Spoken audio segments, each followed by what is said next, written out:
علی صاحب دبئی سے پوچھتے ہیں، ہم مال میں کام کرتے ہیں تو وہاں نماز کے وقت کوئی نہ کوئی آگے بڑھ کر نماز پڑھا دیتا ہے۔ کل ایک شخص نے نماز پڑھائی جس نے پینٹ پہنی ہوئی تھی جس پر صلیب کے جیسا نشان بھی بنا ہوا تھا، کیا ایسی صورت میں مجھے جماعت سے نماز پڑھنی چاہیے اپنی الگ پڑھوں؟ بھائی صاحب ایسا پینٹ پہ کون صلیب کا نشان بناتا ہے؟ آپ کو وہم ہوگا، تو جیسے نشان تو وہ تھوڑا بہت ہر جگہ ہی نظر آ رہا ہوتا ہے، وہم نہ کریں، نماز آپ کی ہو گئی ہے۔ باقی بہتر یہی ہے کسی ایسے شخص کو نماز میں آگے کیا جائے جس کی پوری داڑھی ہو، پراپر ڈریس ہو، لیکن بہرحال نماز ہو جاتی ہے ہر مسلمان کے پیچھے۔ کیا لڑکیوں کی آواز میں نعتیں سن سکتے ہیں؟ دیکھیں جوان لڑکیوں کو چاہیے اپنی آواز کا پردہ کریں، کیونکہ اس سے فتنے کا بہرحال اندیشہ ہوتا ہے، حیا کے بھی خلاف ہے یہ، کبھی کوئی ضرورت ہو تو ایک الگ بات ہے۔ تو اس طرح ان کا جوان لڑکیوں کے لیے میڈیا پہ آ کے نعتیں پڑھنا ٹھیک عمل نہیں ہے، تو سننے سے بھی اجتناب بہتر ہی ہے، فتنے سے جتنا دور رہیں اتنا زیادہ اچھا ہے۔ عمرہ کرنے سے کیا تمام گناہ معاف ہو جاتے ہیں؟ تو کیا قضا نمازیں معاف نہیں ہوں گی؟ جبکہ عمر بھی 60 سال سے اوپر ہو تو بندہ کیا کرے؟ دیکھیں حدیثوں میں جو آتا ہے نا فلاں عمل سے گناہ معاف ہوتے ہیں، تو اس سے صغیرہ گناہ مراد ہوتے ہیں، کبیرہ گناہ توبہ کے بغیر معاف نہیں ہوتے۔ نماز قضا کرنا صغیرہ میں نہیں ہے، کبیرہ میں داخل ہے، لہذا وہ توبہ بھی کرنی پڑے گی اور اس کی تلافی یعنی قضا بھی کرنی پڑے گی۔ تو اگر آپ کی عمر 60 سال سے زیادہ ہے تو ٹینشن نہ لیں، ایک تو 2 رکعت پڑھ کے اللہ سے توبہ کریں جو نمازیں چھوڑی ہیں، اور نمازوں کا حساب لگا لیں، تو روزانہ کم سے کم ایک دن کی پرانی قضا نمازیں لوٹا دیں، جتنی ہو گئیں جو رہ جائیں گی اللہ سے امید ہے اللہ معاف کر دے گا، اور اگر وصیت کر دیں کہ میرے 1/3 مال سے ان کا فدیہ ادا کیا جائے تو اور بھی اچھی بات ہے۔ مفتی صاحب یوٹیوب پر کون سی ویڈیو، یہ وصیت جو ہے نا یہ اصل حکم نہیں ہے، اصل حکم قضا ہی ہے، تو اس کو قضا پڑھیں۔ 60 سال ہیں، اللہ آپ کو 80 سال کی عمر دے تو 20 سال میں 20 سال کی قضا ہو جائے گی انشاءاللہ۔ تو حرج جب ہوتا ہے جب ہم یہ کہتے ہیں کہ ایک ہی دن میں ساری پرانی نمازیں لوٹانا لازم ہے، تو ایک دن میں تھوڑی ہر فرض نماز کے ساتھ ایک پرانی بھی فرض پڑھ لیں۔ مفتی صاحب یوٹیوب پر کون سی ویڈیوز ڈالنا جائز ہے؟ میچ کی، کوکنگ کی، فنی ویڈیوز اور ولاگرز کے بارے میں بھی بتائیں۔ دیکھو ہر جائز ویڈیو ڈالنا جائز ہے، جو ویڈیو جس میں فحاشی ہو وہ جائز نہیں ہے۔ آج کل خواتین بیہودہ لباس میں آ رہی ہوتی ہیں یوٹیوب پہ، لوگ اپنی بیویوں کی نمائش کر رہے ہوتے ہیں، خوبصورت بیویوں کی، تاکہ لوگ ان کو دیکھ کے آئیں، تو یہ سب ناجائز اور حرام عمل ہے۔ باقی کوئی بھی کام جس میں یہ میچ کی ویڈیو ڈال دی آپ نے، کوکنگ کی ڈال دی، فنی ویڈیوز جس میں بے حیائی نہ ہو تو یہ ٹھیک ہے، ڈال سکتے ہیں۔ ولاگرز بھی ایسے ہی ہیں، کوئی بھی آپ نے ولاگ بنایا شیئر کر سکتے ہیں، اس کو کوئی حرج نہیں ہے اس میں۔ مسکان صاحبہ انڈیا سے، میرا گورنمنٹ کالج میں ایڈمیشن ہوا ہے، وہاں سب غیر مسلم ہیں، یونیفارم پہننا ضروری ہے، دوپٹہ بھی نہیں لے سکتے، ایسے میں کیا حکم ہے؟ دیکھیں مسلمان لڑکی پر اسکارف لینا واجب ہے، اصل میں تو جوان لڑکی پر چہرے کا پردہ بھی واجب ہے، لیکن جہاں شدید مجبوری ہو تو چہرے کی گنجائش دی جا سکتی ہے، لیکن سر کو بہرحال چھپانا پڑے گا، تو آپ لیٹر لکھ کے دیں، پرمیشن لیں، ورنہ پھر آپ اس یونیورسٹی میں نہ پڑھیں آپ۔ اچھا بھائی، کیا کوئی ایسی حدیث ہے کہ ہند کی تباہی چین سے آئے گی اور پاکستان کی ہند سے؟ نہیں، ایسی کوئی حدیث نہیں ہے میرے علم میں۔ اگر کسی کی قیمت کے مطابق دیں اور مثلا 5 سال بعد اس وقت کی گولڈ یا ڈالر کی قیمت کے مطابق اس سے واپس لیں تو یہ سود تو نہیں ہوگا؟ نہیں، یہ سود نہیں ہوگا، اس زمانے میں ایسا ہی کرنا چاہیے، آپ قرض دیں تو گولڈ دیں، گولڈ دے دیں، آپ اس کو ڈالر میں چونکہ اللیگل ہے ملک کے اندر تو اس لیے گولڈ میں کام کیا کریں۔ گولڈ کسی کو آپ نے دے دیا، بھائی میں اتنے تولے سونا یا اتنے گرام سونا تمہیں قرض میں دے رہا ہوں، 5 سال کے بعد مجھے اتنے تولے سونا چاہیے، 5 سال کے بعد اس سے یا تو سونا لے لیں یا آپس میں کمپرومائز کر کے سونے کی قیمت لے لیں، اس وقت جو سونے کی قیمت چل رہی ہو پیسوں کی شکل میں لے سکتے ہیں، اس میں پھر نقصان کا بھی اندیشہ، یہ بھی ذہن میں رکھیں، اگر گولڈ نیچے گر گیا تو پھر آپ کو وہ گولڈ ہی دے گا۔ اچھا بھائی، محمد عثمان بحرین سے، یہاں گولڈ اور ڈائمنڈ کا شو روم ہے، وہ لوگ ہر مہینے 100 دینار لیتے ہیں اور 6 مہینے بعد جب ہمارے 600 دینار ان کے پاس جمع ہو جاتے ہیں تو کہتے ہیں کہ اب آپ شو روم سے 700 دینار کی شاپنگ کر سکتے ہو، یعنی 600 دینار ہمارے پاس سے جمع کرتے ہیں اور 100 دینار اپنی طرف سے ملا کے کہتے ہیں کہ 700 کی چیز لے لو، کیا یہ جائز ہے؟ بھائی بات یہ ہے کہ وہ ہر مہینے آپ سے 100 دینار لیتے ہیں اور 6 مہینے بعد آپ کو 700 کی شاپنگ کرا دیتے ہیں، تو یہ جائز اس لیے نہیں ہے کہ اگر وہ قرض کے طور پہ لے رہے ہیں وہ 100 دینار تو 600 دینار انہوں نے قرض لیا ہے تو 600 دینار ہی واپس کرنے پڑیں گے ان کو۔ ہاں اگر وہ یہ صورت بنتی ہے نا کہ 600 دینار ان کے پاس جمع ہو گئے، آپ کو کے پاس یہ آپشن ہو کہ آپ یا تو اپنے 600 دینار واپس لے لیں، یہ آپ کو اختیار دیا ہوا کہ بھائی چاہو تو یہ 600 کی شکل میں لے لو، اور چاہو تو ہم تمہیں سستی کر کے جو ہے نا جو 600 میں جو شاپنگ 700 میں جو شاپنگ ہوتی ہے وہ ہم تمہیں 600 میں کرا رہے ہیں، تو اس وقت ایک نیا عقد ہو رہا ہے گویا کی، اور آپ بھی اس میں پابند نہ ہو، دونوں بالکل آزاد ہوں، یعنی آپ کو بھی یہ رائٹ ہو آپ بولے نہیں بھائی مجھے 600 واپس دو، اور اس کو بھی حق ہو کہ میں 600 واپس دینے کا پابند ہوں اگر تم 600 مانگ رہے ہو، یعنی دونوں کے لیے آپشنل ہو، تو پھر یہ سود نہیں ہے، بلکہ یہ یوں ہی ہوگا کہ بھائی مجھے کسی نے 600 روپے دینے تھے، اب دینے کا جب ٹائم آیا تو وہ کہہ رہا ہے آپ یہ لو 600، یا پھر یہ کہ میں آپ کو یہ آپشن دے رہا ہوں کہ آپ 600 کی شاپنگ کرو اور اتنی چیزیں لے لو جو 700 میں آتی ہیں، تو یعنی آپ کو 100 روپے کا میں یہ بینیفٹ دے رہا ہوں، کرنسی کی صورت میں نہیں بلکہ خرید و فروخت کی صورت میں۔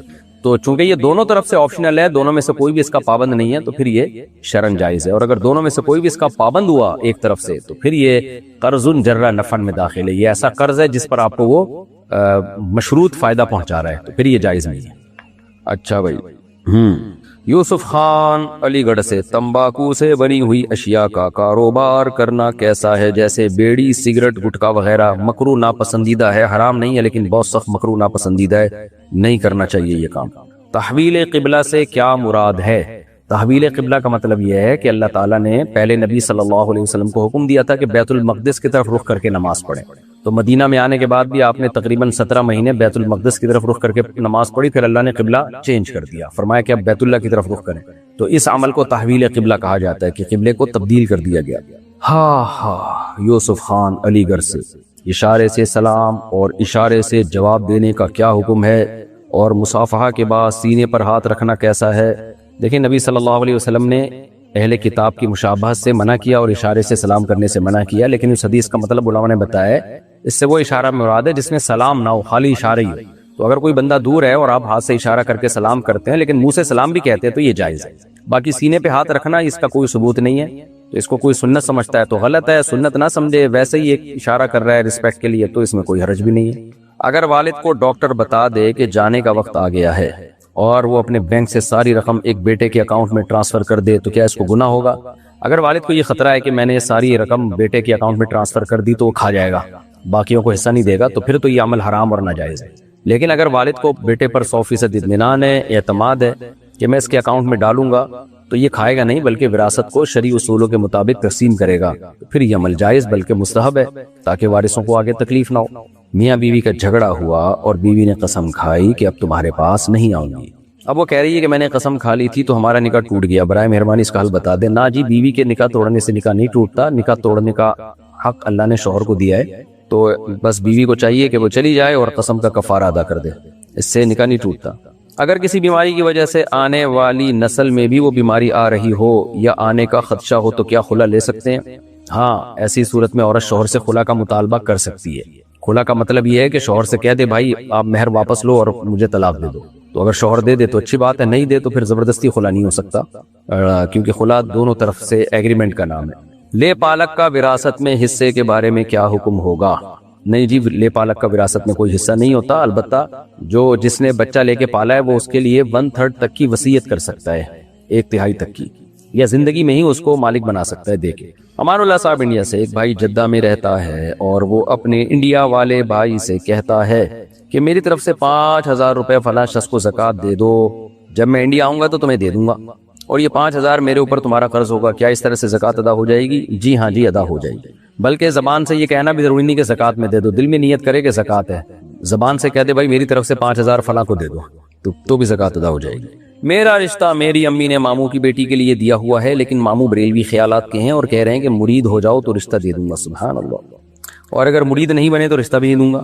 میں اور ماموں کی بیٹی ایک دوسرے کو پسند کرتے ہیں تو مرید بن جائیں، شادی کریں، اس کے بعد بولیں السلام علیکم بھائی پیر صاحب، السلام علیکم، تو جہالت کا یہی علاج ہوتا ہے۔ اچھا بھائی، پس ماموں نہیں مان رہے اور اگر ہماری شادی نہیں ہوئی تو ہم کہیں اور شادی بھی نہیں کریں گے، تو یہی حل ہے جو میں نے بتایا، مرید بن جائے، اگلے دن بیعت توڑ دیں، تو کوئی حرج نہیں ہے اس میں، کیونکہ نیت ہی نہیں تھی آپ کی بیعت ہونے کی۔ بیعت توڑنا جب برا عمل ہے جب نیت ہونا بیعت کرنے کی، آپ تو رشتے کے لیے، کیوں ظلم ہو رہا ہے نا، یہ بچی پر بھی ظلم ہو رہا ہے، خام خام میں ماموں نے پخ لگا دی، بچی ایک لڑکے کو پسند کر رہی ہے، ماموں نے پخ لگا دی کہ جی فلاں سے بیعت ہو جاؤ، تو یہ بچی پہ ظلم ہے۔ تو ظلم سے بچنے کے لیے جب رشوت دینا جائز ہے تو جھوٹی موٹی کی بیعت کرنا کیوں جائز نہیں ہے؟ تو بچی کو ظلم سے بچانے کے لیے آپ نیت کریں کہ میں جھوٹی موٹی کی بیعت ہو رہا ہوں، کہ خام خواہ کی پخ لگائی بھی ایک بندے نے کہ جی شادی جب کروں گا جب فلاں پیر صاحب سے بیعت۔ پیر تو وہ ہوتا ہے جو آپ کو خود سمجھ میں آئے، رشتہ لینے کے لیے تھوڑی کسی کو پیر بنایا جاتا ہے، پیر تو وہ ہوتا ہے جس سے آپ کو دین سیکھیں، اور جس پیر کو پتا ہو کہ یہ لڑکی کے چکر میں مجھ سے بیعت ہو رہا ہے اور وہ پیر بیعت کر بھی لے تو وہ تو ویسے ہی بہت بڑا جاہل ہے۔ تو پیر تو وہ ہوتا ہے کہ آپ اس سے مینٹور بنا رہے ہو کہ بھائی میری اصلاح کرنی ہے، آپ نے مجھے گناہوں سے بچانے کا نسخے بتانے، تو وہ تو جو سچا پیر جسے کہتے ہیں اس کو تلاش کریں آپ۔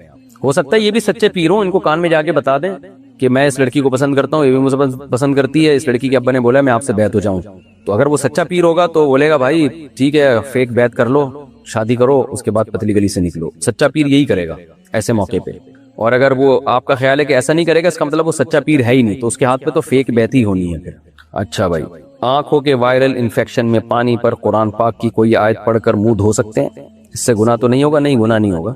محمد صاحب سعودی عرب سے پوچھتے ہیں سیلون میں کام کرنا کیسا ہے؟ آج کل لڑکے داڑھی اور بالوں کے ڈیزائن وغیرہ بنواتے ہیں، کیا اس کی کمائی سے صدقہ خیرات یا مسجد کے کام میں حصہ لے سکتے ہیں؟ نہیں لے سکتے۔ داڑھی کاٹنا یا بالوں کے اوٹ پٹانگ ڈیزائن، کہیں سے بلیڈ لگ رہی ہے، کہیں سے بال چھوڑے جا رہے ہیں، سب ناجائز ہے، تو اس کی آمدن بھی ناجائز ہے۔ تو سیلون میں جائز کام کریں، ناجائز کام نہ کریں، اور ناجائز چیز کی جو اجرت ہے وہ صدقہ بھی نہیں ہو سکتی، وہ مسجد میں بھی نہیں لگ سکتی، اس کو ثواب کی نیت کے بغیر ہی خرچ کرنا پڑے گا، کسی بھی فقیر کو دے دیں، یا مسجد کے واش روم وغیرہ میں لگا سکتے ہیں ثواب کی نیت کے بغیر۔ میرے شوہر کے انتقال کے بعد میری دوسری شادی ہوئی، میرے حالیہ شوہر کے دوسری بیوی سے اور بچے بھی ہیں۔ اچھا، آپ کے شوہر کے انتقال کے بعد آپ کی دوسری شادی ہوئی، یعنی شوہر سے، اور شوہر کی ایک اور بیوی بھی ہے۔ میں ان سے بہت پیار بھی کرتی ہوں، اور جب دعا مانگتی ہوں تو ان کے لیے بھی مانگتی ہوں، ماشاءاللہ جی، لیکن میں اگر اپنے بچوں کے لیے الگ سے بھی دعا مانگوں تو کیا گنہگار ہوں گی؟ نہیں جی، اپنے بچوں کا حق زیادہ ہے، ان سے محبت بھی زیادہ ہوتی ہے، تو ان کے لیے الگ سے نام لے کے دعا مانگنے میں کوئی حرج نہیں ہے، بلکہ بچوں سے محبت اور ان کے حق کا تقاضا ہے کہ ان کا باقاعدہ پراپر الگ سے نام لے کے دعا کیا کریں۔ کیا موبائل کس پر لے سکتے ہیں؟ جی لے سکتے ہیں بھائی صاحب۔ کیا الٹے ہاتھ کی انگلیوں پر ذکر کی گنتی کر سکتے ہیں؟ کر سکتے ہیں، لیکن ناپسندیدہ ہے، سیدھے ہاتھ پہ ذکر کرنا چاہیے۔ کان النبی صلی اللہ علیہ وسلم یحب التیامن فی کل شیء، حضرت عائشہ فرماتی ہیں نبی ہر چیز میں دائیں طرف کو ترجیح دیتے تھے، تو جوتا پہننے میں، لباس پہننے میں، تو ذکر تو عبادت ہے، اس میں تو دائیں جانب کو زیادہ ترجیح دینی چاہیے۔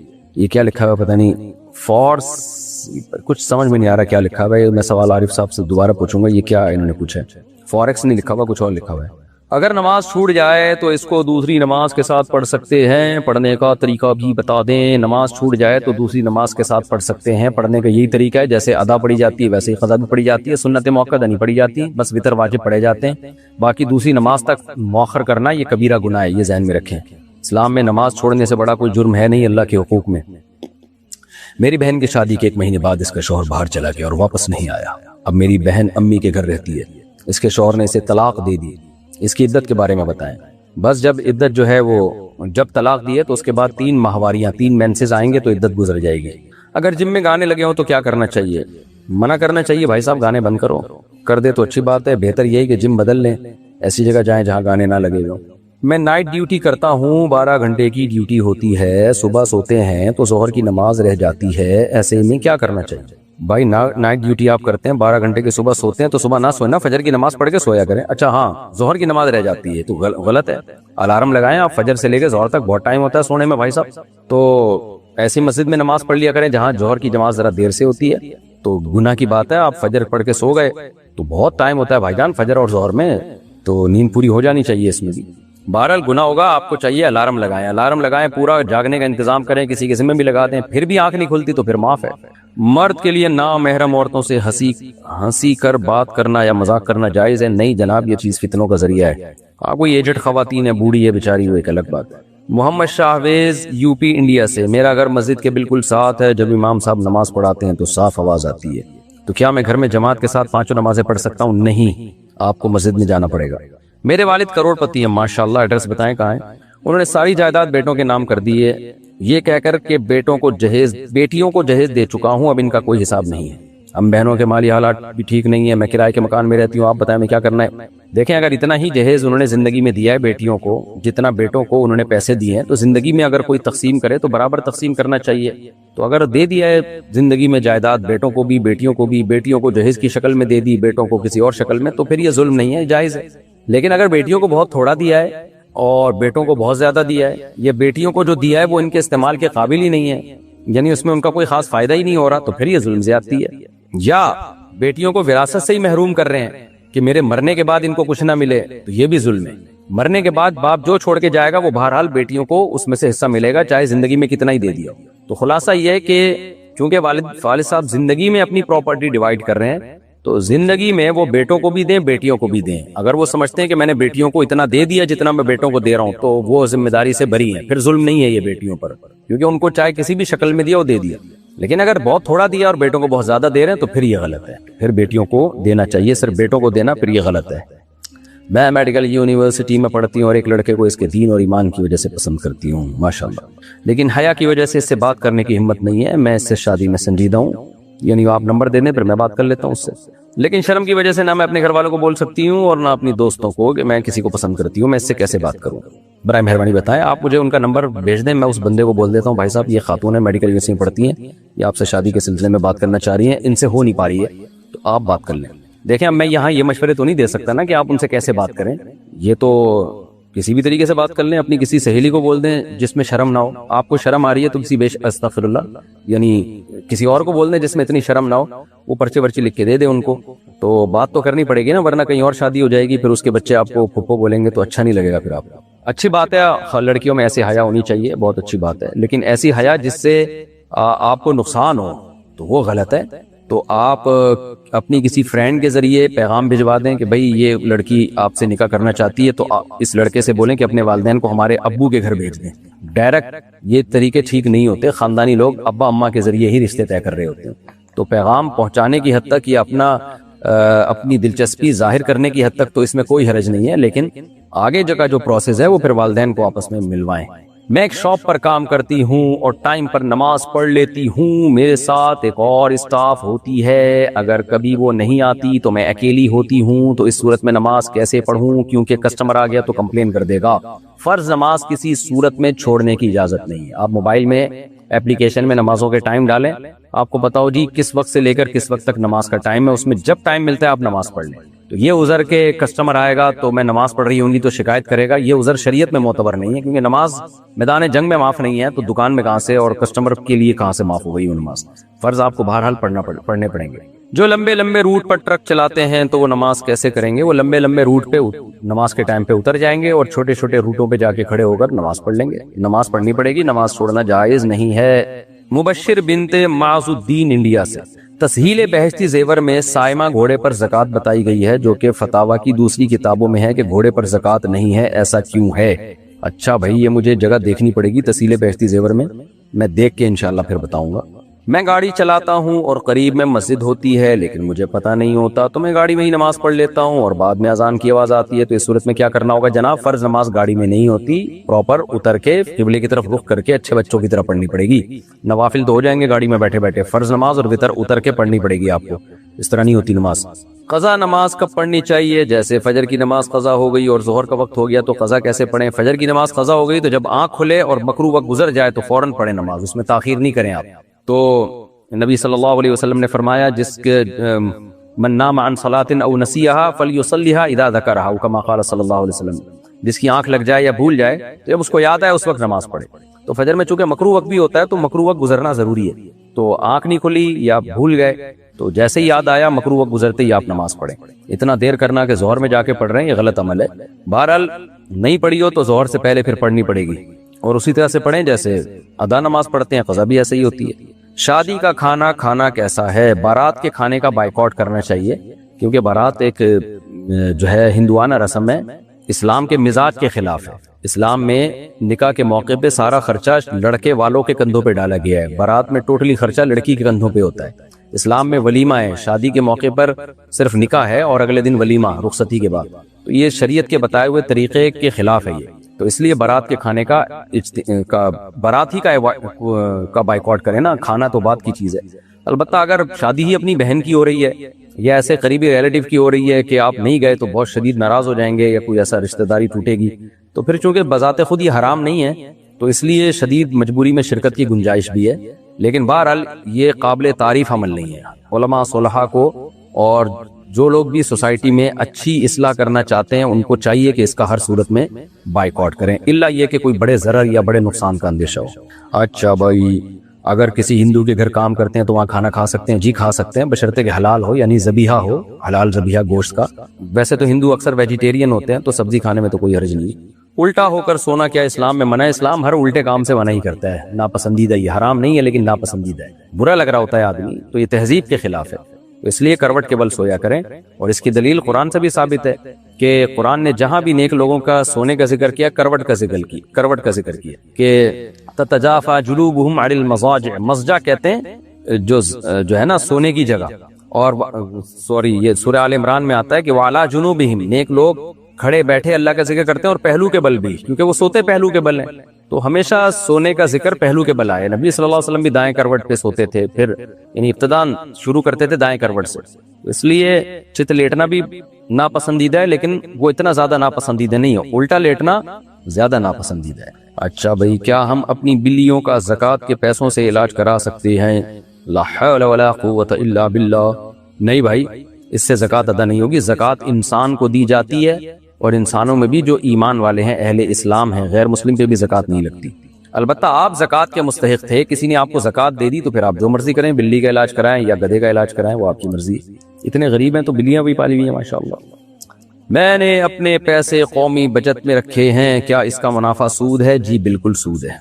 اگر کوئی محرم کے بغیر حج یا عمرہ کرنے جائے تو اس کا حج عمرہ قبول ہوگا یا نہیں؟ حج تو ہو جائے گا، عمرہ بھی ہو جائے گا، لیکن گناہ گار ہوگا، بے برکتی ہوگی۔ تو ایسے حج عمرے کا کیا فائدہ جس میں اللہ ناراض ہو رہا ہے آپ سے؟ کیا عصر کی نماز مغرب سے 5 منٹ پہلے پڑھ سکتے ہیں؟ حرام ہے، لیکن پڑھ سکتے ہیں، نماز ہو جائے گی۔ پڑھ سکنے کا مطلب ہے نماز تو ہو جائے گی، مگر عصر میں اتنی تاخیر کرنا ناجائز اور حرام ہے۔ میری شادی کے وقت میرے شوہر نے مہر نہیں دیا تھا، اب ہماری طلاق ہو گئی ہے، اب ہم 3 سال سے نکاح میں تھے، ہم 3 سال سے نکاح میں تھے، اب وہ مہر دینا چاہتے ہیں، کیا میرے لیے مہر لینا جائز ہے؟ اور طلاق میں نے کچھ نہیں لیا تھا۔ جی آپ کے لیے مہر بالکل جائز ہے، آپ کا حق ہے، آپ لے لیں ان سے۔ اگر شوہر نے بیوی پر بہت ظلم کیا ہو اور حقوق بھی نہ دیے ہوں اور جینا حرام کر دیا ہو، تو ایسے شوہر کو معاف نہ کرنے سے کیا بیوی کو گناہ ہوگا؟ نہیں جی، کوئی گناہ نہیں ہوگا، معاف نہ کریں آپ۔ لیکن بات یہ ہے کہ شوہر کے سے بہت فائدے بھی تو حاصل ہو رہے ہوتے ہیں نا، تو پلس مائنس کیا کریں، خالی ظلم نہ دیکھیں، اس سے جو آپ کو سہولتیں مل رہی ہیں وہ بھی دیکھیں، وہ دیکھ کے پلس مائنس کریں کہ اس کے احسانات زیادہ ہیں یا اس کے ظلم زیادہ ہے، اس کو دیکھ کے فیصلہ کریں کہ آپ نے بددعا دینی ہے یا دعا دینی ہے۔ باقی بہتر ہے کہ بددعا نہ دیں، اس کو دعا کریں اس کے لیے، اللہ اس کو انسان کا بچہ بنا دے۔ کیا میک اپ میں لپسٹک استعمال کر سکتے ہیں؟ جی ہاں جی کر سکتے ہیں، ساری دنیا کے اب ناجائز کام تھوڑی کر رہی ہے۔ محمد ہاشم بلوچستان سے، ہمارے ہاں ایک رواج ہے کہ جب لڑکا پیدا ہوتا ہے تو اس کی پیدائش کے 7 مہینے 7 دن بعد اس کو پیر کی قبر پر لے کر جاتے ہیں اور وہاں اس کے بال کٹواتے ہیں، اور اس کی ماں ننگے پیر چلتی ہے، اور جب تک یہ رسم پوری نہیں ہوتی اس نے پیچھے مڑ کر نہیں دیکھنا ہوتا۔ یہ رواج باپ دادا سے چلا آ رہا ہے، اس کے بارے میں رہنمائی فرمائے، بس پوتے نواز سے اس کو ختم کر دیں۔ جو باپ دادا سے چلا آ رہا ہے، پوتے نوازوں کو چاہیے اس کو وہیں روک دیں، جاہلیت کی رسم ہے، تو پیچھے مڑ کے بھی دیکھ لیں، کچھ نہیں ہوتا، جاہلوں والی رسم ہے، نہ لے کے جائیں پیر کی قبر پہ، جو شریعت نے حکم دیا بس وہ کام کریں۔ مفتی صاحب، میں قرآن کو سمجھنے کے لیے تفسیر ابن کثیر پڑھ رہی ہوں، لیکن وہ مجھے سمجھنے میں آسان لگتی ہے، کیا میں اس کا مطالعہ کر سکتی ہوں؟ اور مجھے حدیث کی کوئی کتاب بھی بتا دیں جس میں تفصیل سے حدیثوں کی تشریح بھی کی گئی ہو۔ جی تفسیر ابن کثیر بہت اچھی تفسیر ہے، آپ اس کا ضرور مطالعہ کریں، اور معرف القرآن ہے حضرت مفتی محمد شفیع صاحب رحمہ اللہ کی، وہ بھی بہت آسان ہے، اس کا بھی مطالعہ کر سکتی ہیں۔ اور حدیث کی کوئی کتاب آپ کو بتا دوں، ریاض الصالحین اردو میں ملتی ہے، اس کا مطالعہ کریں آپ، بہترین کتاب ہے، اور وہ شروحات کے ساتھ بھی ملتی ہے، تشریح کے ساتھ بھی، آپ کسی بھی کتب خانے جائیں وہ بتا دیں گے آپ کو۔ محمد شاویز انڈیا سے، اگر صرف 2 سورتیں یاد ہوں تو کیا نماز ہو جائے گی؟ جی ہو جائے گی، لیکن زیادہ یاد کر لیں تو کوئی گناہ نہیں ہے، ثواب ملے گا۔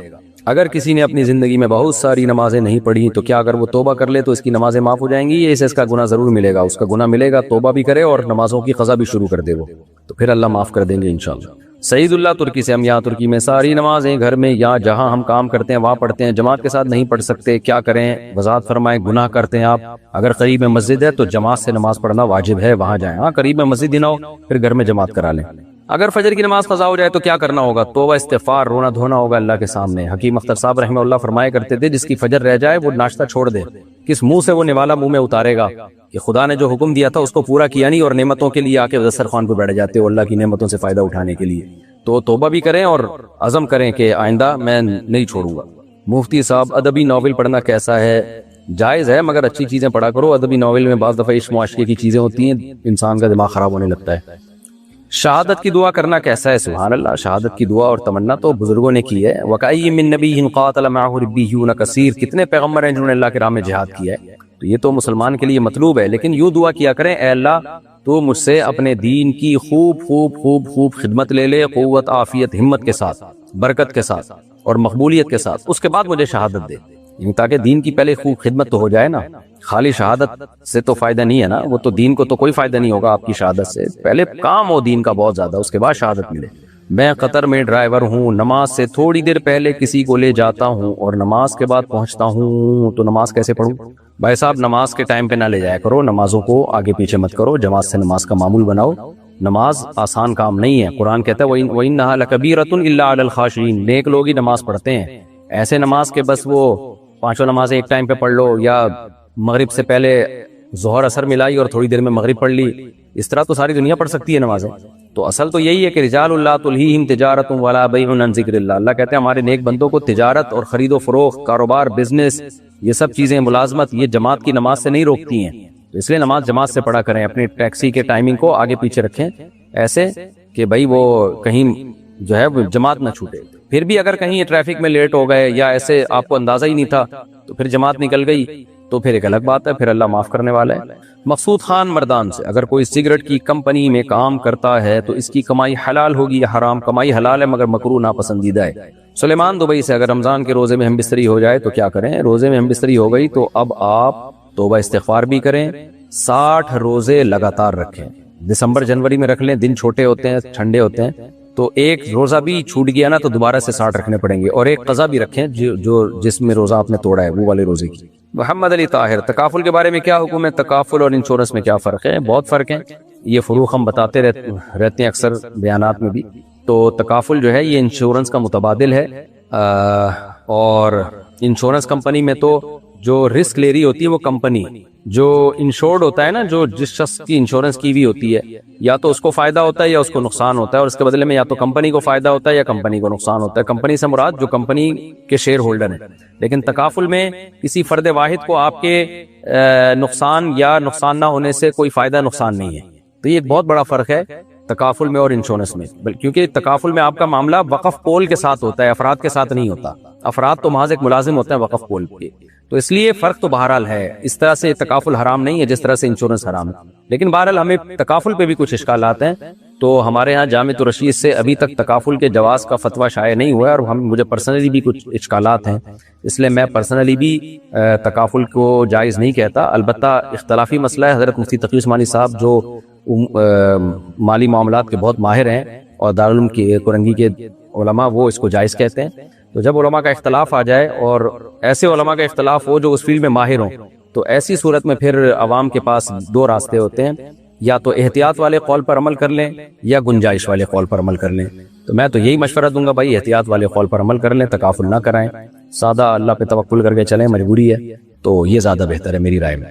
مفتی صاحب، میں نے بہت ہی مقدس جگہ پر فحش گناہ کیا تھا، توبہ بھی کی ہے، مگر دل میں ڈر رہتا ہے، خود سے بھی شرم آتی ہے، میں کیا کروں کہ مغفرت ہو جائے؟ بس یہ گناہ کو لوگوں کے سامنے ظاہر نہ کرو. اللہ کے بندے گڑ گڑاؤ اور کچھ صدقہ خیرات کر کے اللہ کے غضب کو ٹھنڈا کرو اور بھول جاؤ پھر اس گناہ کو. پتہ نہیں ہے کس آپ نے وہم میں ڈال دیا کس مقدس جگہ پہ گناہ کیا ہوگا. تو اس طرح نہیں اپنے آپ کو واضح کر کے بتانا چاہیے. اس سے لوگوں میں ایک جو ہے نا وہ پھیلتی ہے، ایک گناہ کی جو ہے نا برائی کم ہو جاتی ہے اس طرح سے. کرپٹو ٹریڈنگ حلال ہے یا حرام؟ اس پر کئی دفعہ بتا چکا ہوں بھائی احتیاط کے خلاف ہے. بہت سے علماء کی نظر میں جائز نہیں ہے، اس لیے اجتناب کریں. مجھے بار بار پیشاب کا خطرہ آتا ہے، اور جب استنجا سے فارغ ہوتا ہوں تو ایسا لگتا ہے کہ خطرہ رہ گیا ہے، تو اس صورت میں نماز کے لیے کیا کروں؟ بھائی جب خطرہ نکلنے کا یقین ہوگا نا تو پھر وضو ٹوٹے گا. جب تک یقین نہیں ہے تو وضو نہیں ٹوٹتا. تو ایک دفعہ جب آپ کا خطرہ آنے بند ہو گئے تو استنجا کریں اور وضو کر لیں، اور پھر بھول جائیں کہ کیا نکل رہا ہے کیا نہیں نکل رہا. تو خام ہمیں اس طرف توجہ نہ لے کے جائیں. پھر بھی اگر خطرہ واقعی یقین ہوتا ہے، آ رہا ہے، بار بار آ رہا ہے، تو میں اس پہ بہت دفعہ کلپ ریکارڈ کروا چکا ہوں. آپ وہ سرچ کر سکتے ہیں کہ جو معذور لوگ ہیں جن کو خطرے کی بیماری ہے وہ وضو کیسے کریں گے. جیسے نماز کرسی پر پڑھنا منع ہے، ایسے ہی اگر کوئی چوکی پر نماز پڑھے تو کیا ہے؟ لیکن نماز کرسی پر پڑھنا ناپسندیدہ ہے، خلاف سنت ہے، منع نہیں ہے. اگر کوئی کھڑے ہو کر نماز نہیں پڑھ سکتا تو سنت تو یہ کہ زمین پہ بیٹھ کے نماز پڑھے. وہ بھی ممکن نہیں ہے تو پھر کرسی پہ بیٹھ کے نماز پڑھے. تو چوکی کا بھی یہی حکم ہے. شاہ نواز خان انڈیا سے، ہمارے یہاں بعض لوگ سمجھتے ہیں کہ بزرگ کی قبر پر جاؤ تو وہ ہمارے لیے دعا کرتے ہیں، تو کیا مردے کسی کے لیے دعا کر سکتے ہیں؟ کسی روایت سے ہمیں اس کا ثبوت نہیں ملتا، اس لیے بس قبر پہ جایا کریں میت کے لیے دعا کرنے کے لیے، اور کوئی کام یا زیارت کے لیے تاکہ آخرت کی یاد تازہ ہو. 7-8 سال پہلے بکرا صدقہ کرنے کی منت مانی تھی جو ابھی تک پوری نہیں کی، تو کیا اس کی جگہ رقم دے سکتے ہیں؟ رقم دے دیں. وہ ہو سکتا ہے ابھی تک پوری اس لیے نہیں کی ہو کہ بکرے نے بھی منت مانی ہوئی ہو کہ اللہ میری جان بچ گئی تو میں یہ کروں گا. تو بکرا کے جب منت مانی ہو تو بکرا زبانی کرنا چاہیے. بہتر یہی ہے کہ اس کی قیمت صدقہ کر دیں آپ. درمیانے درجے کے بکرے کی قیمت صدقہ کر دیں۔ کیا میزان بینک میں سیونگ اکاؤنٹ کھولنے سے سود تو نہیں ہوگا؟ نہیں جی، سود نہیں ہوگا۔ آج کل مفتی تقی عثمانی صاحب کا کلپ گردش کر رہا ہے، بہت لوگ الٹا سیدھا کہہ رہے ہیں ان کو۔ میں جب اپنے خلاف کبھی کمنٹس دیکھتا تھا نا تو بڑی ٹینشن میں آتا تھا۔ جب میں نے دیکھا حضرت مفتی تقی عثمانی صاحب کا ابھی اسلامک بینکنگ کے حوالے سے بیان آیا، کتنے اعتدال سے، کتنے میٹھے لہجے میں انہوں نے بتایا، اور وہ ان کی اکیلے کی رائے نہیں ہے، انہوں نے بتایا کہ 20 ملکوں کے علماء نے بیٹھ کر یہ وضع کیا ہے اسلامک بینکنگ کا نظام اور اس کے جائز ہونے کا فتویٰ دیا ہے۔ تو اتنے میٹھے عالم ہیں، کبھی نیگیٹو بات نہیں کرتے، علم کا سمندر ہے، عرب میں ان کی ایک دھاک ہے، پوری دنیا میں ملیشیا، انڈونیشیا، ہر جگہ ان کو قدر کی نگاہ سے دیکھا جاتا ہے۔ اور پاکستانی قوم کے نیچے آپ نیگیٹو کمنٹس دیکھتے ہیں، کیسا ان کو کوئی کہہ رہا ہے معاذ اللہ سود خور ہیں، کوئی کیا کہہ رہا ہے۔ اس سے مجھے اندازہ ہوا کہ ہماری قوم میں بڑی جہالت ہے۔ تو میں نے سوچا اتنے بڑے بڑے علماء کو، بزرگوں کو لوگ برا کہہ دیتے ہیں تو ہم کس کھیت کی مولی ہیں۔ تو مجھے بڑی تسلی ہوئی کہ بھائی یہ نیگیٹو کمنٹ سے پریشان نہیں ہونا چاہیے۔ جو مثبت سوچنے والے ہیں وہ مثبت سوچتے ہیں، جن کی قسمت میں ہی، جن کے دماغ میں ہی گند اور بھس بھرا ہوا ہے نا، تو وہ منفی ہی سوچتے رہیں گے۔ مفتی تقی صاحب کو کیا فائدہ اسلامک بینک کو حلال کہنے سے؟ ان کو کیا اس ٹکے کا فائدہ نہیں ہے ان کو اس۔ تو انہوں نے تو ایک قوم کے لیے کام کر دیا، لوگوں کو شکر ادا کرنا چاہیے کہ یار ایک سودی متبادل پیش کیا۔ لیکن بڑے بڑے فنڈر جو جس کی کوئی فیلڈ نہیں ہے نا، وہ بھی اس میں ٹانگ اڑائے گا۔ ہر آدمی مفتی بن کے کہہ رہا ہے یہ سود کو جو انہوں نے حلال۔ بھائی تو آپ کو کیا پتا سود کسے کہتے ہیں؟ آپ نے کہاں پڑھا ہے؟ سود کے حکام آپ کو پتا ہے؟ آپ کو پتا ہے سود کی ڈیفینیشن کیا ہے؟ سود کی قسمیں کتنی ہیں؟ کخ بھی نہیں پتا ہوگا۔ فنڈر ایسے بنے ہوئے ہوں گے جیسے انہی پر ساری وہی نازل ہوئی ہے۔ یہ بڑا ایک جہالت ہماری سوسائٹی میں ہے کہ جو جس فیلڈ کا ماہر ہے اس کو نہیں بولنے دیتے، ہر آدمی اپنی ٹانگ اڑائے گا۔ کوئی مفتی عالم اگر اشکال کرے نا تو سمجھ میں بھی آتا ہے، عام ہی آدمی بیٹھ کر ایسے تبصرے کر رہے ہوتے ہیں۔ کیا تسبیح پڑھتے وقت ہونٹ کا ہلنا ضروری ہے؟ ضروری نہیں ہے، لیکن اس کے بغیر تسبیح پڑھیں گے کیسے؟ منہ بند کر کے کیسے ہوگی تسبیح؟ تو کچھ الفاظ تو ایسے ہیں منہ ہلائے بغیر وہ تلفظ ہی ادا نہیں ہوتا اس کا۔ تو بہرحال کسی میں اتنا حوصلہ ہے کہ منہ بند کر کے بھی پورے الفاظ کو پروناؤن کر سکتا ہے وہ تو ٹھیک ہے، لیکن پراپر تسبیح پڑھیں گے تو ہونٹ ہلیں گے، آپ کے لازمی ہلیں گے۔ شوہر نے رضامندی کے بغیر مجبوراً طلاق نامے پر دستخط کر دیا تو کیا طلاق ہو جائے گی؟ جبکہ گواہوں کا بھی یہی بیان ہے کہ شوہر رضامند نہیں تھا، میاں بیوی گھر بسانے کے لیے ساتھ رہنا چاہتے ہیں، تو کیا یہ جائز ہوگا؟ دیکھیں اگر مجبوری میں دستخط کیے تو مجبوری کیا تھی، کس حد تک جبر تھا؟ بعد دفعہ شوہر دستخط کر کے کہتا ہے میں مجبور تھا، کیا مجبور؟ بندوق رکھی ہوئی تھی آپ کے، مارا پیٹا گیا تھا آپ کو، خوف کیا تھا آپ کو؟ تو جب تک وہ خوف نہیں بتائیں گے تو میں فتویٰ نہیں دے سکتا، کوئی بھی مفتی فتویٰ نہیں دے سکتا۔ تو مجبوری کی تفصیل بتائے وہ، تاکہ اس سے پتہ چلے کہ واقعی یہ مجبور تھا یا نہیں تھا۔ میں انڈیا میں ایک کمپنی میں کام کرتا ہوں، کمپنی ہندوؤں کے تہواروں پر گفٹ دیتی ہے جو ہمیں کسٹمرز میں تقسیم کرنے ہوتے ہیں، جن میں مورتی وغیرہ کی تصویریں بنی ہوتی ہیں، تو کیا میں وہ ڈسٹریبیوٹ کر سکتا ہوں؟ وہ تصویریں جو فنا ہونے والی ہوں، جیسے لڈو پہ تصویر بنی ہوئی ہے، وہ تو کھا کے ختم ہو جائے گی، تو اس پہ تو لین دین میں کوئی حرج نہیں ہے۔ البتہ جو کسٹمر میں چیزیں دیتے ہیں ان میں اگر تصویر بنی ہوتی ہے تو چونکہ وہ تصویر مقصود نہیں ہوتی، جیسے کوئی آپ کو شیمپو کی بوتل دیتا ہے تو ہے تو شیمپو لیکن اس پہ لڑکی کی تصویر ہے، تو تصویر مقصود نہیں ہوتی، تو ایسے تحائف کا لین دین بھی جائز ہے۔ البتہ تصویر ہی کوئی دے رہا ہے تو وہ پھر ناجائز ہے، کیونکہ تصویر سازی اسلام میں حرام ہے، تصویروں کا بیچنا، خریدنا، تبادلہ یہ سب ناجائز ہیں۔ جاندار کے چہرے کی تصویر کی بات ہو رہی ہے۔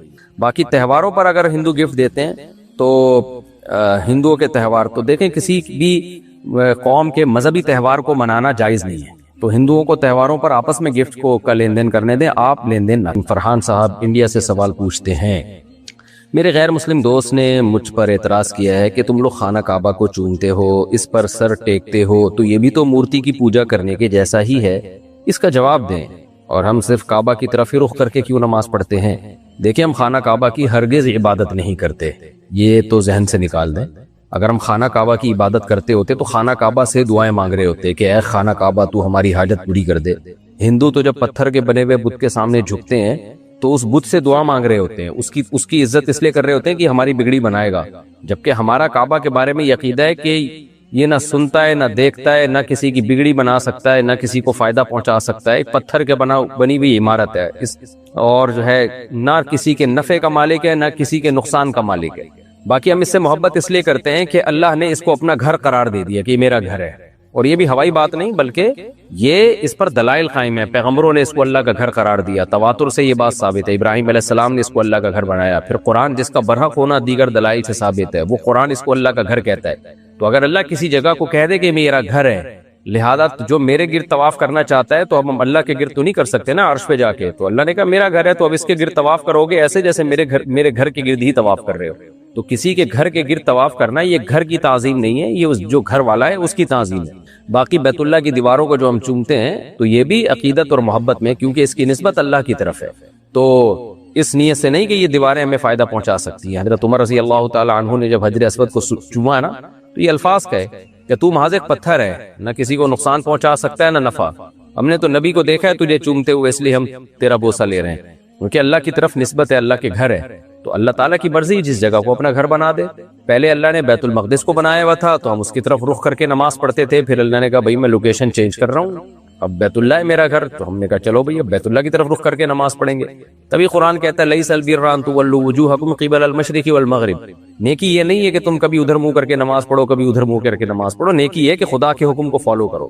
تو بیت اللہ کی طرف خدا نے حکم دیا ہے کہ اس طرف رخ کر کے نماز پڑھو، تو یہ اصل نیکی ہے کہ اللہ کے حکم کو ہم فالو کر رہے ہیں۔ باقی ان پتھروں کو ہم نفع نقصان کا مالک نہیں سمجھتے، جبکہ ہندو اس میں دو گڑبڑ کرتے ہیں۔ نمبر ایک، آپ کے پاس کیا دلیل ہے کہ ان بتوں کی عبادت سے اللہ خوش ہوتا ہے، ان بتوں کے سامنے جھکنے سے اللہ خوش ہوتا ہے؟ اس کی دلیل کیا ہے آپ کے پاس؟ یہ تو آپ نے باپ دادا نے ایک چیز گڑھ لی ہے، بس کوئی دلیل تو ہے نہیں آپ کے پاس۔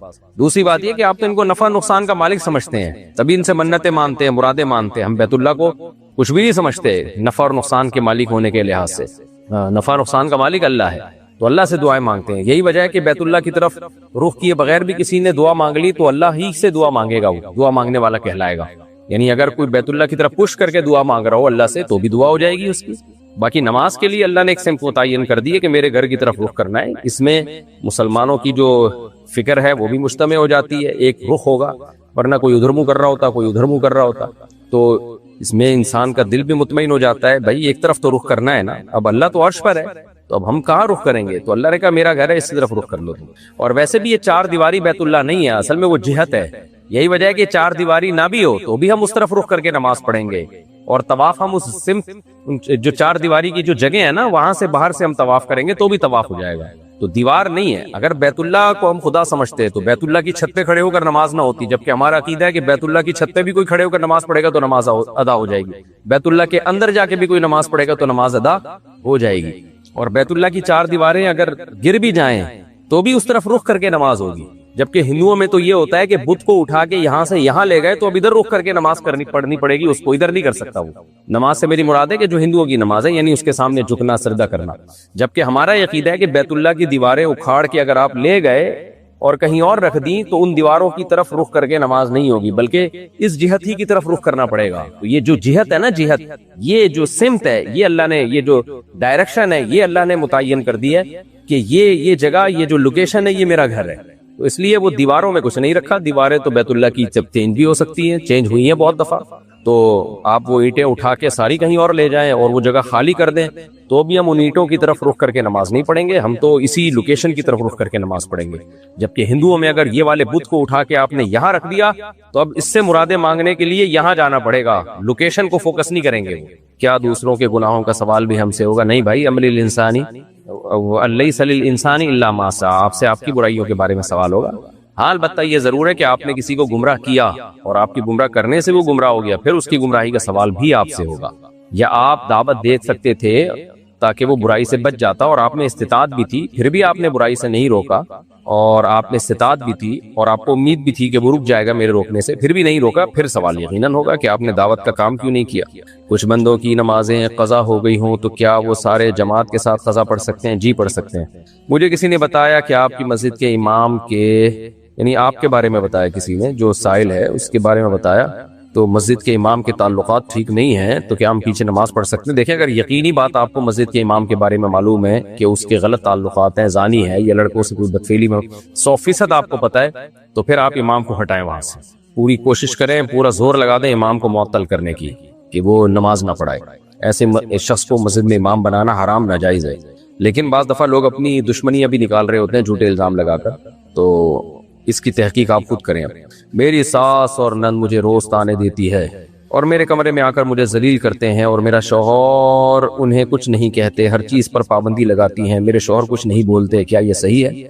شوہر کو چاہیے بولے بھائی، اپنی بیوی کا دفاع کرے، کیوں آ کے کمرے میں گھسنا ٹھیک نہیں ہے، بلا اجازت کسی کے کمرے میں داخل ہونا یہ ویسے ہی برا عمل ہے، کسی کی پرائیویسی میں دخل انداز ہونا، تو میاں کو چاہیے چپ نہ کرے، اگر وہ نہیں اصلاح کر سکتا تو پھر بیوی کو ساس سے الگ رکھے، وہ عثمان صاحب بنیر سے میں پاسپورٹ آفس گیا تھا، وہ کہہ رہے تھے کہ آپ کا پاسپورٹ یہاں سے نہیں بنے گا کیونکہ آپ کا ایڈریس گاؤں کا ہے، لیکن باہر ایجنٹ جو بیٹھے ہوئے ہیں وہ کہہ رہے ہیں کہ 1400 روپے دے دیں تو ہم بنوا دیں گے۔ کیا یہ رشوت میں آتا ہے؟ پتہ نہیں بھائی یہ لیگل ہے یا انلیگل ہے، آپ جا کے وہیں سے پوچھیں، مجھ سے کیوں ایسی باتیں پوچھ رہے ہو؟ بنیر صاحب، عثمان صاحب بنیر میں رہتے ہو، مجھے بھی پھنسواؤ گے؟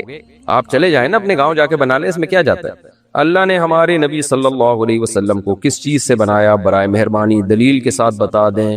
اللہ تعالیٰ نے نبی صلی اللہ علیہ وسلم کو حضرت عبداللہ اور حضرت آمنہ سے پیدا کیا اور انسان مٹی سے بنایا، خلقہ من تراب۔ آدم علیہ السلام کو اللہ نے مٹی سے بنایا، تو سارے انسانوں کی اصل مٹی ہی ہے، اور مٹی کو اللہ نے مختلف مراحل سے گزارا۔ قرآن کہتا ہے ثم من نطفہ، مٹی کو ہم نے منی میں تبدیل کیا، پھر من علقہ، اس منی کو ہم نے جمے ہوئے خون میں تبدیل کیا، پھر من مضغہ، پھر اس جمے ہوئے خون کو ہم نے گوشت میں تبدیل کیا، پھر گوشت میں ہم نے ہڈیاں پیدا کی، فَكَسَوْنَا الْعِظَامَ اللَّحْمَ، ہڈیوں پہ ہم نے گوشت چڑھایا۔ یہ سارا پروسیس سارے انسانوں کا سیم ہی ہوتا ہے۔ تو نبی صلی اللہ علیہ وسلم بھی انسان تھے، قرآن میں جگہ جگہ ہے قُلْ إِنَّمَا أَنَا بَشَرٌ مِثْلُكُمْ، اے نبی ان سے کہہ دیجئے میں تمہاری طرح کا انسان ہوں۔ تو بشر ہونے میں، حقیقت ماہیت میں ہمارے پیغمبر صلی اللہ علیہ وسلم انسان تھے۔ یہی وجہ ہے کہ آپ کی اولادیں بھی انسان ہیں، جن کو سادات اور سید کہا جاتا ہے۔ سارے سید انسان ہی ہیں، گوشت کے بنے ہوئے ہیں، خون کے بنے ہوئے ہیں۔ تو ہمارے نبی صلی اللہ علیہ وسلم بھی انسان ہی تھے، الگ سے کوئی مخلوق نہیں تھے۔ ہاں آپ کا مقام اور مرتبہ تمام انسانوں میں سب سے برتر ہے، کیونکہ آپ اللہ کے سلیکٹڈ تھے۔ اللہ نے اپنا پیغام پہنچانے کے لیے لوگوں تک آپ صلی اللہ علیہ وسلم کو منتخب کیا ہے۔ اگر ایک طلاق ہو جائے تو کیا اس کے بعد بیوی شوہر کے گھر بچوں کے ساتھ رہ سکتی ہے، یا ایک طلاق کے بعد شوہر کے گھر میں رہنا ناجائز ہوتا ہے؟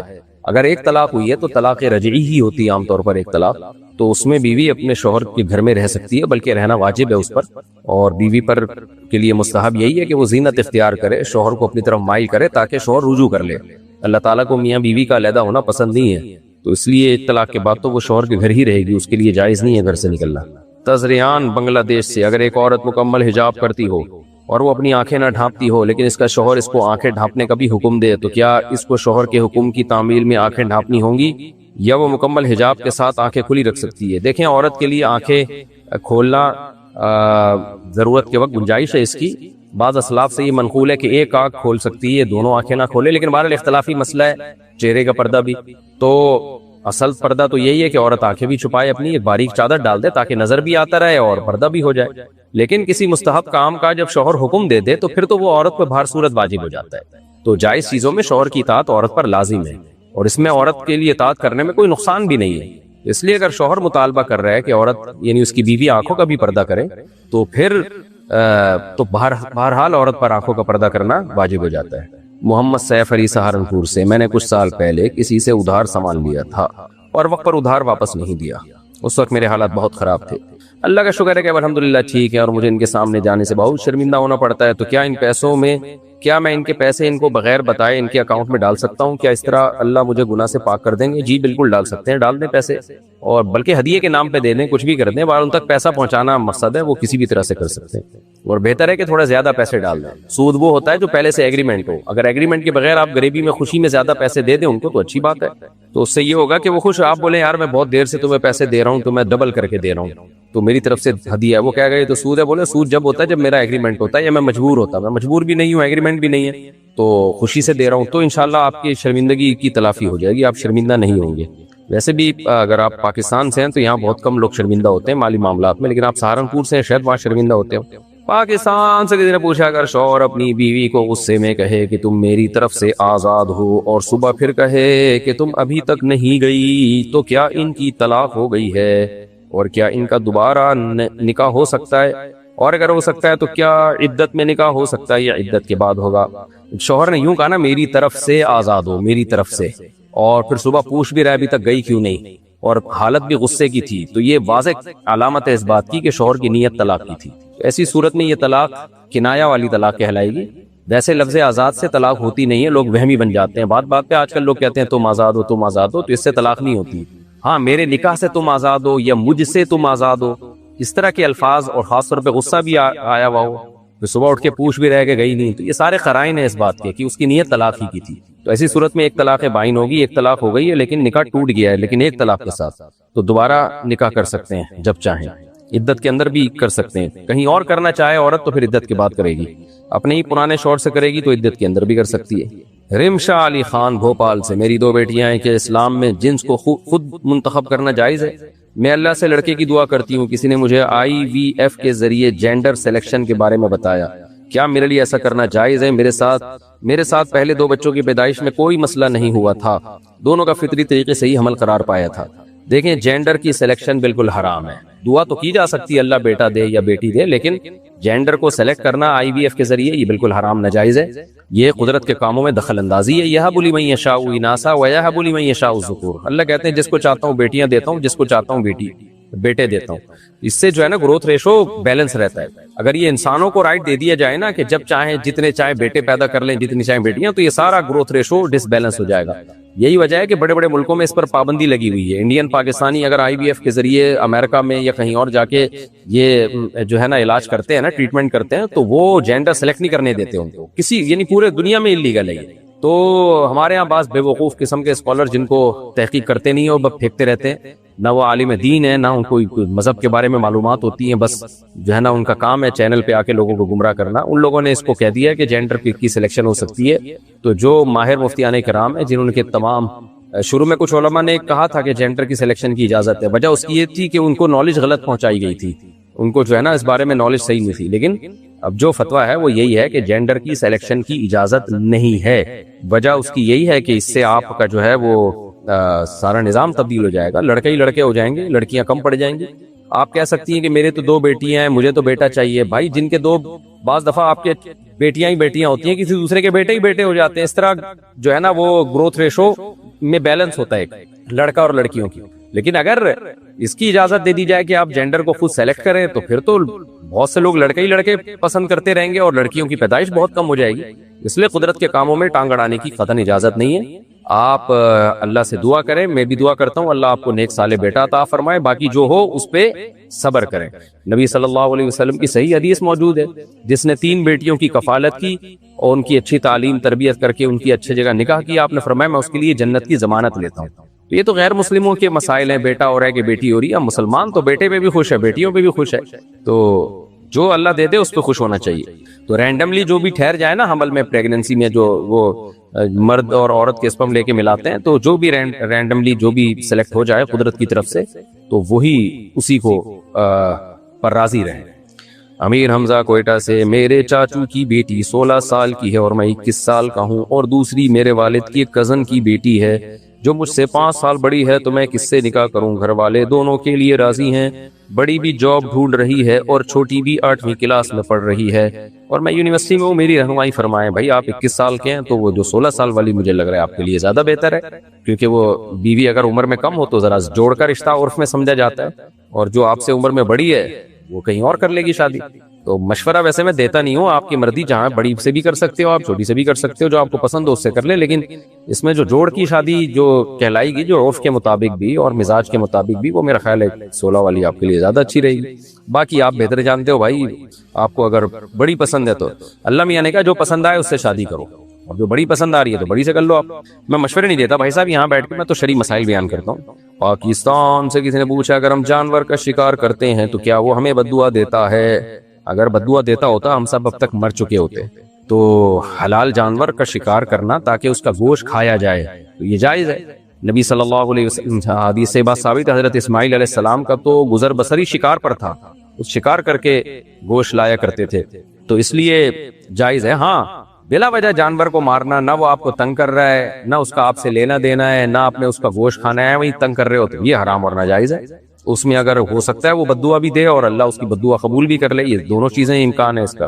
ہانیہ صاحبہ پشاور سے، اگر 4 رکعت نفل نماز پڑھنی ہو تو 2 رکعت کر کے پڑھنا افضل ہے، یہ ایک ہی نیت سے 4 رکعت پڑھنا زیادہ بہتر ہے؟ کیونکہ اگر 2 رکعت کر کے پڑھ لیں تو 2 دفعہ درود شریف پڑھیں گے، جس کی وجہ سے ثواب زیادہ ملے گا۔ آپ بتائیے کون سا طریقہ بہتر ہے؟ یہ اختلافی مسئلہ ہے۔ دیکھیں دن کی نمازوں میں ہمارے نزدیک 4 رکعت ایک سلام سے پڑھنا زیادہ افضل ہے، رات کی نمازوں میں 2 رکعتیں زیادہ افضل ہے۔ تو نوافل میں آپ 4 رکعت ایک ہی نیت سے باندھیں تو زیادہ اچھا ہے۔ رہا یہ مسئلہ کہ 2 دفعہ درود شریف پڑھیں گے، اگر 2 رکعت کر کے پڑھیں گے تو بھائی آپ پھر بھی 2 دفعہ درود شریف پڑھ لیں، جیسے عصر سے پہلے کی 4 سنتیں ہیں اس میں آپ افضل یہی ہے کہ آپ 2 رکعت کے بعد اتحیات کے بعد درود شریف بھی پڑھیں، دعا بھی پڑھیں، پھر جب تیسری رکعت کے لیے کھڑے ہوں تو ثنا بھی پڑھیں اس میں، تو اس میں بھی 2 دفعہ درود شریف ہو جائے گا 4 رکعت والی نماز میں۔ اچھا بھائی، پاکستان سے کسی نے پوچھا ہے کیا کتے کا شکار حلال ہے؟ کتے کے شکار کا مطلب یعنی کتا شکار کر کے کھانا تو ظاہر ہے حلال نہیں ہوگا، باقی کتے کے ذریعے شکار کیا تو حلال ہے، لیکن اس میں شرط یہ ہے کہ سدھایا ہوا کتا ہو، کتے کو آپ نے سدھایا ہوا ہو۔ سدھانے کا مطلب یہ ہے کہ اتنی تربیت دی ہوئی ہو کہ کتا آپ کے لیے شکار کر کے لائے، آپ نے بسم اللہ اللہ اکبر پڑھ کے کتے کو چھوڑا شکار پر، کتا جائے گا اس جانور کو دبوچے گا، خود ایک نوالا نہیں کھا سکتا اس میں سے، اگر کتے نے اس میں سے ایک نوالا کھا لیا اس کا مطلب اس نے اپنے لیے شکار کیا، وہ آپ کے لیے شکار حرام ہو جائے گا، شریعت اس کی اجازت نہیں دیتی کتا خود کھا رہا ہے اور آپ نے کتے کا بچاوا لے کے آپ آگے، نہ وہ کتا پکڑ کے اس کو لے کر آئے آپ کے لیے، اور ایک نوالا بھی اس میں سے نہ کھائے، تو اگر وہ جانور زندہ تھا اس تو آپ فوراً چھری پھیر دیں گے، اگر مر چکا تھا تو بھی حلال ہے، یعنی جانور کے دانت ہی چھری کے حکم میں سمجھے جائیں گے، لیکن اگر وہ زندہ تھا اور آپ کتے تک پہنچے یا کتا آپ تک پہنچا، وہ جانور زندہ تھا تو پھر آپ کو ذبح کرنا پڑے گا، تو اس لیے بسم اللہ اللہ اکبر پڑھ کے اگر کسی نے کتا چھوڑا ہے جانور کے اوپر تو وہ شکار حلال ہے۔ اور باز وغیرہ کا جو شکار ہے نا اس میں یہ شرط نہیں ہے کہ وہ خود نہ کھائے، اگر خود بھی کھا لے گا تو بھی آپ کے لیے حلال ہے، اور اس میں فرق یہ ہے کہ باز یا جو شاہین ہے نا اس کو اتنا سدھانا ممکن ہی نہیں ہے کہ وہ شکار میں ایک نوالا نہ کھائے، جبکہ کتے کو یہ سمجھانا آسان ہے کہ وہ خود نہ کھائے آپ کے لیے لے کر آئے۔ اچھا میرے بھائی کے کوئٹہ سے، میں پاکستان آرمی میں اپنی خدمت سر انجام دے رہا ہوں، اگر کبھی دشمن مجھے پکڑ لے تو میں اپنے آپ کو گرینڈ سے یا اپنی بندوق سے مار سکتا ہوں، کیونکہ مجھے معلوم ہے دشمن نے بھی مجھے شہید ہی کرنا ہے اور ہم سے معلومات بھی لے لیں گے۔ یہ مسئلہ میں انشاءاللہ آپ کو دوبارہ تحقیق کر کے بتاؤں گا کہ اگر کسی کے پاس راز ہو اور اس کو یہ ڈر ہو کہ مجھے مار مار کے ٹارچر کر کے مجھ سے راز نہ نکلوا لیں، ایسی صورت میں کیا اس فوجی کے لیے اپنے آپ کو شہید کر دینا پہلے سے جائز ہے یا نہیں؟ تو پہلے کبھی اس نوعیت کا مسئلہ آیا نہیں ہے تو میں نے تحقیق کی نہیں ہے، تو میں انشاءاللہ ویسے تو نارملی تو اپنے آپ کو قتل کرنا حرام ناجائز ہے، خودکشی ہے، کسی کو یہ ڈر ہے کہ مجھے بہت ٹارچر کریں گے ماریں گے تو بس وہ صبر ہی ہے اس کے پاس، اس نیت سے اپنے آپ کو قتل نہیں کر سکتا مصیبت سے بچنے کے لیے۔ لیکن ایک یہاں دوسرا پہلو یہ ہے کہ وہ اپنے لیے نہیں کر رہا یہ کام، اپنے قوم کے لیے ملک کے لیے کر رہا ہے کہ اس کے پاس راز ہے، اس کو ڈر ہے کہ یہ راز مجھ سے اگلوا لیں گے، تو ایسی صورت میں جائز ہے یا نہیں تو میں انشاءاللہ اس کی تحقیق کر کے بتاؤں گا۔ ہانیہ صاحبہ پشاور سے، کیا تہجد کی نماز کے بعد سورہ یاسین پڑھنی چاہیے اور اس کے بعد دعا مانگنی چاہیے کیونکہ اس سے 3 دل مل جاتے ہیں، اللہ کا دل، قرآن کا دل اور رات کا دل؟ کیا اس بات کا کوئی حوالہ ہے؟ نہیں جی، پہلی دفعہ سن رہا ہوں میں۔ تہجد کے بعد بس آپ ایسے ہی دعا مانگیں، اللہ تعالیٰ سے دعائیں قبول ہوتی ہیں، اللہ تعالیٰ آسمان دنیا پہ آتے ہیں، پکارتے ہیں کوئی ہے جو مجھے پکارے اور میں اس کی دعاؤں کو قبول کروں، تو بس دعا مانگے آپ۔ محمد عریش پاکستان سے، میری شادی کو 7 مہینے ہو گئے ہیں، میری بیوی بہت اچھی ہے، سبحان اللہ ماشاءاللہ، میرے والدین کا بہت خیال رکھتی ہے، صلو علی الحبیب، میں اس سے الحمدللہ بہت خوش ہوں بھائی صاحب، نظر لگ جائے گی، بہت زیادہ تعریفیں مت کرو۔ کچھ دن پہلے ہماری فیملی ہنسی مذاق کر رہی تھی، میں بھی ان کے ساتھ تھا، پھر میں چلا گیا اور سیڑھیاں اترتے اترتے پتہ نہیں کیسے میرے منہ سے میری بیوی کو نعوذ باللہ 3 الفاظ نکل گئے، اور اس وقت میں سیڑھیوں میں اکیلا تھا اور میری آواز بھی بہت کم تھی کہ میں نے خود بھی صحیح سے نہیں سنا ہوگا، میں سوچ کر بہت پریشان ہوں، اور ان دنوں میں نے اپنی بیوی سے کئی بار ہم بستری بھی کی ہے، نہ میرا ارادہ تھا نہ میں نے ایسے کرنے کا سوچا تھا، مجھے یہ معلوم تھا کہ میں اچانک یہ بول دوں گا، نہ غصہ تھا، کوئی بھی وجہ نہیں تھی۔ مجھے بھائی صاحب لگتا ہے کچھ آپ کو وہم ہوا ہے، بعض دفعہ انسان کو نا بلا وجہ کا وہم ہوتا ہے، آپ نے جو الفاظ بولے ہیں وہ پورے سینٹنس آپ بتائیں، کسی بھی مفتی کے پاس بھیجیں یا ہمارے پاس بھیج دیں، مبہم سوال نہ کریں، آپ کتنی پورا تلفظ ان الفاظ کا آپ نے کیا تھا یا نہیں کیا تھا، اگر آپ کو یہ شک ہے کہ پورے ورڈنگ پروناؤنسیشن ان الفاظ کی ادا ہوئی تھی یا نہیں ہوئی تھی، یہ شک ہے تو پھر کچھ بھی نہیں ہوا۔ اگر آپ قسم اٹھا کے کہہ سکتے ہیں کہ میں نے باقاعدہ زبان سے تلفظ کر کے یوں الفاظ کہے تھے کہ میں اپنی بیوی کو طلاق دیتا ہوں، اس طرح کے واضح پروناؤنسیشن ہوئی تھی اور قسم اٹھا سکتے ہیں آپ اس کے اوپر، تو پھر تو طلاق ہو جائے گی، لیکن میں بھی آپ کو فتویٰ نہیں دے رہا کیونکہ مجھے ڈر ہے کہ آپ کے وہم میں اور اضافہ نہ ہو جائے۔ تو اس طرح کے کیسز جو ہمارے پاس آتے ہیں اکثر وہم نکلتے ہیں، ورنہ کیوں ایک آدمی بیٹھے بیٹھے بلا وجہ چلتے چلتے سیڑھیوں سے نیچے اتر کے اپنی بیوی کو طلاق دے دے گا؟ تو اس لیے آپ قریبی کسی دارالفتہ سے رابطہ کریں۔ پاکستان میں آپ نے پتہ نہیں جگہ بھی نہیں بتائی کہاں سے آپ نے سوال پوچھا ہے، تو بہرحال جس علاقے میں بھی ہیں وہاں کسی معتبر دارالفتہ، جیسے کراچی میں ہے تو دارالعلوم کرنگی ہے، بنوری ٹاؤن ہے، جامعہ رشید ہے، جامعہ فاروقی ہے، لاہور میں جامعہ اشرفیہ ہے، پشاور میں اکوڑا خٹک ہے اور بھی دیگر مدارس ہیں بڑے بڑے، تو آپ کہیں جا کے پوری سچویشن بتائیں۔ میرا غالب گمان یہ کہ آپ کو وہم ہوا ہے اور آپ اس وہم میں پاگل ہو گئے۔ تو ایسے تصور سے طلاق واقع نہیں ہوتی جب تک باقاعدہ پورے الفاظ ادا نہ کیے جائیں، اور الفاظ دل میں سوچنا نہیں ہے بلکہ زبان سے ادا کرنے۔ عبداللہ صاحب لاہور سے پوچھتے ہیں حضرت علی رضی اللہ تعالیٰ عنہ کو مولا علی اور شیر خدا کہنا کیسا ہے؟ بالکل، حضرت علی مولا ہے، مولا دوست کو کہتے ہیں، ولی کو کہتے ہیں، تو تمام صحابہ ہمارے مولا ہیں، حضرت علی بھی ہمارے مولا ہیں، اور شیر خدا بھی ہیں یقیناً، تو شیر خدا بھی کہہ سکتے ہیں، اچھی بات ہے۔ محمد سلیمان مالی گاؤں ہندوستان سے، میرا سوال یہ ہے کہ سستی کیسے ختم کریں؟ دیکھو، سستی جو بہت زیادہ سست ہوتے ہیں نا، وہ اپنی سستی خود ختم نہیں کر سکتے، ان کا کوئی بڑا جب تک ان کو طبیعت سے، یعنی اگر سستی پہ جب تک ان کو طبیعت سے ان کی، یعنی آپ سمجھ کے میں کیا کہنا چاہ رہا ہوں، تو پھر سستی ٹھیک ہو جاتی ہے۔ میں نے بڑے بڑے پوستی دیکھے، ان کے ابا نے ان کو ٹھیک کر دیا، طبیعت سے دھویا ان کو، وہ سیٹ ہو گئے۔